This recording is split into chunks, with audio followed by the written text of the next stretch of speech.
વિદ્યાર્થીઓને attach toilet બાથરૂમની સાથે સ્ટોરૂમ છે, એ સ્ટોરૂમની અંદર ક્લાસરૂમ ચલાવવામાં આવે છે.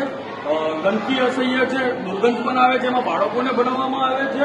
અને બાળકો તો છોડો, પણ શિક્ષકો પણ કેવી રીતે બનાવે છે કે ટોયલેટ બાથરૂમ એટેચ સ્ટોરૂમ છે અને એ સ્ટોરૂમની અંદર ક્લાસ ચલાવવામાં આવે છે. એ કેટલું યોગ્ય છે કે કેવા બાળકો ભણી શકશે. આપણે આવો દેખીએ કે આ છે ટોયલેટ બાથરૂમ છે.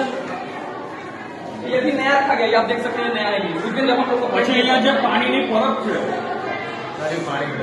પાણીની પરબમાં પાણી પણ નથી આવતું.